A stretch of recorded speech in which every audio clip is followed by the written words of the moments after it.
सैयद अहमद खातून आज अपनी जिंदगी खत्म करने जा रहा हूँ। इसकी वजह है मेरे साथ जो धोखा हुआ, मेरे साथ जो ज्यादती की जा रही है, मैं वो बर्दाश्त नहीं कर पा रहा हूँ। एक हराम रिश्ते में मेरे को मुलव्वस किया और उसके बाद मुझे लगातार इमोशनली ब्लैकमेल करते रहे। मेरा बच्चा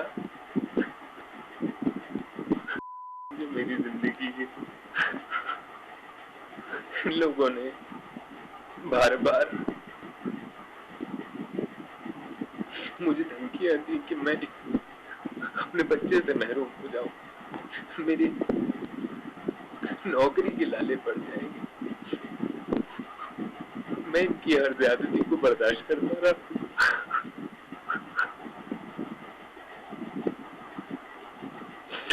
क्योंकि मेरी जिंदगी का मकसद मेरा बेटा था।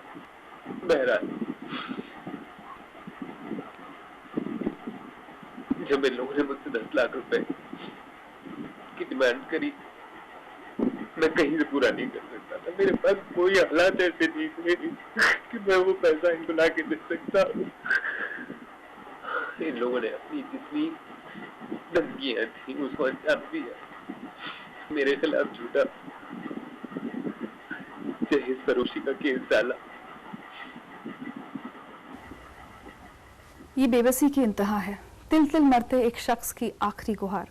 खुदकुशी करने से चंद लम्हों पहले सैयद मखदूम ने यह वीडियो रिकॉर्ड किया था।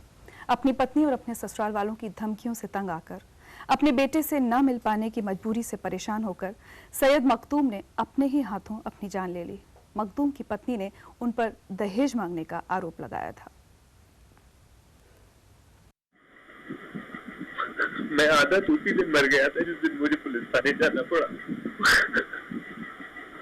अपने बेटे से दूर मैं तड़पता रहा, मैं इन लोगों से मिन्नतें करता रहा, हर मुमकिन कोशिश करी, हर एक के पैर पड़े, हर एक के सामने झुकता रहा अपनी औलाद के खातिर, पर इन लोगों के दिलों में कहीं से कहीं तक रहन नहीं आया। आदमी मरते भी झूठ नहीं बोलता, कम से कम मौत में तो इंसाफ कीजिए। खुदा के बाद मेरी मौत में तो इंसाफ कीजिए।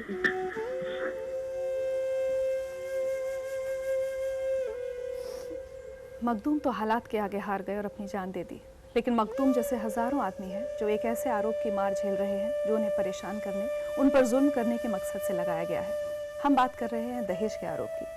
दहेज जैसे अपराध को रोकने के लिए हमारे देश में एक कानून बनाया गया है, महिलाओं की सुरक्षा के लिए, लेकिन उस कानून का बेजा इस्तेमाल हो रहा है, ये भी एक कड़वा सच है।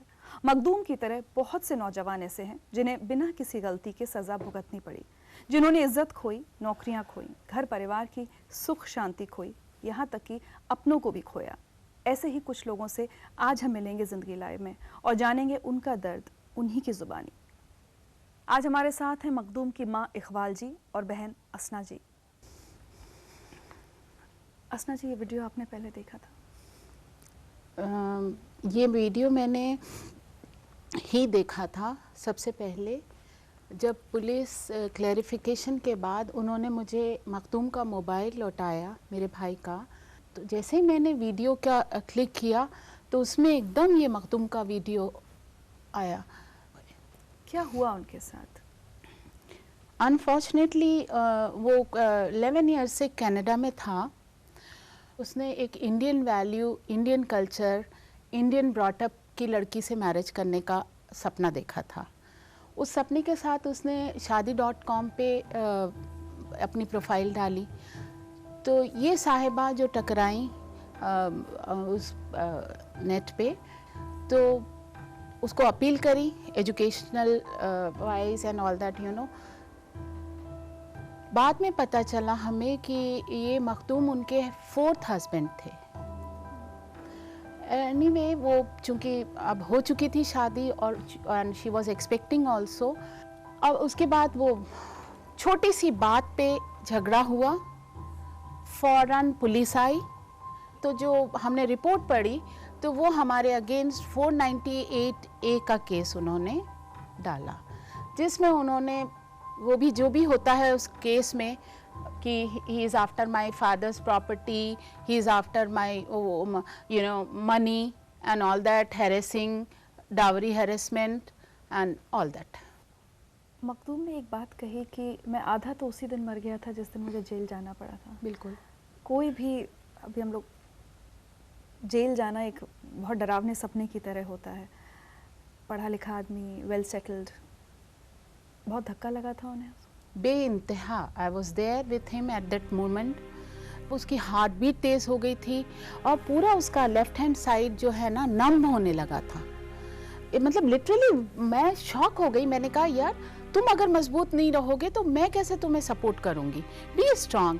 लेकिन वो उसके लिए वो मोमेंट बहुत ही बहुत ह्यूमिलेशन का था। और इतना यंग लड़का, ही वॉज हार्डली 36, और उसको ये सब प्रॉब्लम्स। मखदूम अपने बेटे से नहीं मिल पा रहे थे, इसका अफसोस उनको बहुत ज़्यादा था। क्यों नहीं मिल पा रहे थे? मखदूम ने वहाँ पर जब ये 498 का उन पे केस डाला, उनकी वाइफ चली गई, वो अपना विजिटेशन राइट के लिए फ़ाइट कर रहा था, चाइल्ड कस्टडी का केस फाइट कर रहा था, और उनके अगेंस्ट 420 का भी केस उसने फाइल किया था। और 420 के केस में वो काफ़ी हद तक सक्सेसफुल हुआ, उनके ख़िलाफ़ वारंट भी निकले। विजिटेशन राइट का प्रॉब्लम ये हुआ कि कोर्ट में ऑल द वे वो बहुत ही उम्मीद से जाया करता था कि आज तो जज का ऑर्डर है, उसको लाना ही पड़ेगा बच्चे को। और बड़ी खुशी खुशी वो अपने गाड़ी में खिलौने, किताबें और मिठाइयाँ, चॉकलेट्स और कपड़े और गिफ्ट्स, टॉयज़ वगैरह भर के गाड़ी लेकर अपना खुशी खुशी जाता था। And used to call me up, केसी आपा आई एम गोइंग, और आज तो उसको लाना ही पड़ेगा, आज मैं बच्चे से मिलूँगा। तो एक खुशी और दर्द और एक पूरी उम्मीद के साथ जब वो वहाँ पहुँचता और वहाँ एक लीगल वो जो होता है स्टैम्प वो पेश कर देती कि application the child is not well. एक शख्स जो बीवी से नाउमीद हुआ और उसने पूरा अपना अफेक्शन सारा वो उसने अपने बच्चे की तरफ कर दिया, और अब वो बच्चे से भी मिलने से महरूम रह जाएगा तो उसका क्या आलम रहेगा। वो उसे देख भी नहीं सक रहा, वो उससे खेल भी नहीं सक रहा, मतलब उसका तो सारा वो पर्पस ऑफ लाइफ ही बच्चा था। एक कविता उन्होंने अपने बेटे के लिए लिखी है। I know I am not there to tell you the stories I made for you every night. I know I am not there to sing your song and put you to sleep. I may not be there to teach you the prayers. I may not be there to start a pillow fights. We may not be sharing the relaxed weekends when we massaged and took long baths together. Remember, my son, you are everything to me. You are the purpose of my life and my worship. I shall never give up on you, as you are the one who makes me complete.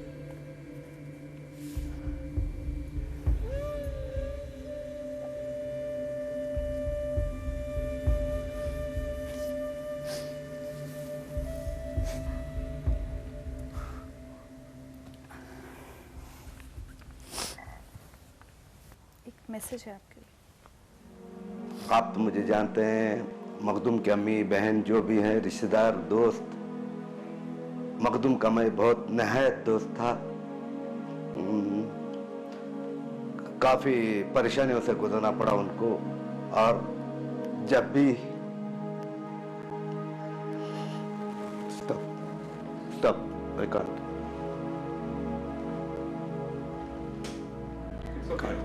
I can't.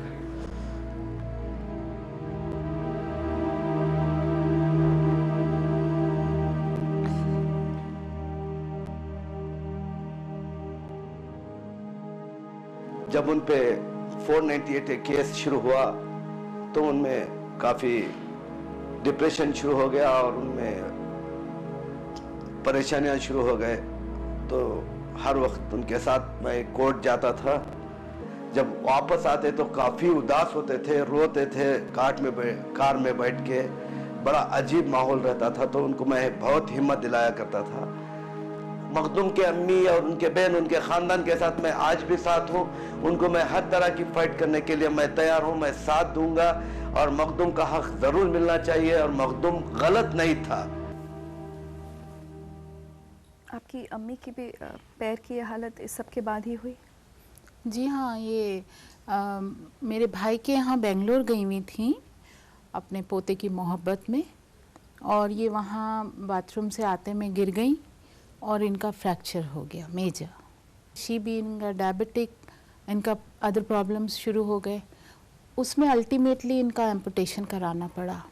और इसी बेबसी में ये अपाहिज होते हुए और इतनी बेबस होते हुए इन्होंने अपनी एक जवान मौत को बर्दाश्त किया।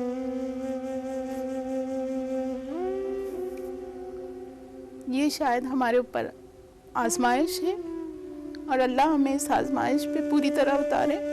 ये इनकी सब्र है, बर्दाश्त है। मैं कहती हूँ she is a real fighter. अम्मी, आप कुछ कहना चाहती हैं मखदूम के लिए? मखदूम को खो के मैं अपनी जिंदगी खो दी। अब मेरे लिए कुछ नहीं रहा इस दुनिया में।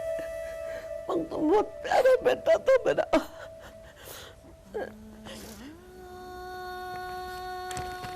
हर एक से मोहब्बत करता था, महल्ले वालों से मोहब्बत करता था, सारे महल्ले के बच्चों से मोहब्बत करता था, खेलता था उनके साथ, हर एक की दिलजोई करता था। बच्चे उसकी कमजोरी थे। बच्चे को खो के बिल्कुल जिंदगी खो दिया आपने। हमारी जिंदगी में कुछ नहीं रहा। आपको कभी लगा था कि वो इतना बड़ा कदम उठा लेगा, अपनी जिंदगी दे देगा? नहीं, मैं कभी सोच भी नहीं सकती थी वो इतना नाउम्मीद हो जाएगा। मैं समझती थी वो लड़ेगा, अपना हक लेगा, मगर बस किस्मत में नहीं था उसके। मायूसों के आखिर अपनी जान खो बैठा।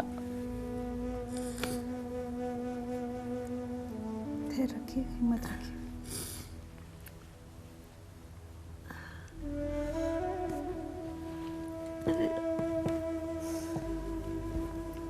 मखदूम जैसा कदम उठाया वैसे कोई और बच्चा न उठाए, कोई और माँ मेरी तरह न बेबस हो। उसके लिए वो हक में था मगर लड़ नहीं सका।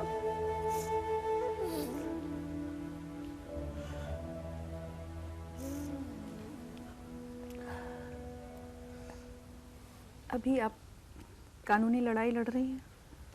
कानूनी लड़ाई तो एज सच मैं नहीं लड़ रही, क्योंकि जो लॉस होना था इतना बड़ा वो हो गया। तो अब जो हमारा लॉ है उसने उनके खिलाफ, चूँकि ये सबूत हैं, तो उनके खिलाफ जो है ना इतना तंग किया कि वो सुसाइड करने पे मजबूर हो गया। वो केस उनके अगेंस्ट डाला है और उस सिलसिले में मुझे विटनेस के लिए जाना पड़ा। और अब फर्दर उन्हें और कुछ विटनेस चाहिए, उसके बाद मोस्ट प्रॉबेबली बहुत जल्द उसका जजमेंट की तरफ पहुंचेंगे। और ज़िंदगी लाइव में इस मुद्दे पर बात करने के लिए आज हमारे साथ हैं सुप्रीम कोर्ट के एडवोकेट गौरव भाटिया। गौरव, मुझे ऐसा लगता है कि मखदूम के साथ जो हुआ वो किसी टॉर्चर से कम नहीं है, मेंटल हैरेसमेंट कह सकते हैं उसे। जो कस्टडी का केस है ये बहुत अनफॉर्चुनेट है कि सारे केसेस इतना टाइम ले लेते हैं कि उसका पर्पस जो है ख़त्म हो जाता है। अपने बच्चे से मिलने के लिए अगर कोई फादर एप्लीकेशन देता है, बहुत इमोशंस उसमें जुड़े होते हैं और जुडिशियल सिस्टम को सेंसिटिव होना पड़ेगा ये समझने के लिए कि फादर का प्यार हो या मदर का प्यार हो, उसको इमीडिएट रिलीफ मिले। We have lost a beautiful human life. We need to cherish human lives and such things should not happen again in the future. अम्मी, आप कोई मैसेज देना चाहती हैं तमाम नौजवानों को, लड़कियों को? आप कुछ कहना चाहती हैं? लड़कियों की बहुत बड़ी जिम्मेदारी रहती है अपनी फैमिली को निभाने के लिए। इस किस्म के बोसीदा खेल खेले लड़कियां तो सूरत हाल ये सामने आ जाती है, जिससे खानदान खत्म हो जाता। जैसे आज हमारा खानदान खत्म हो गया।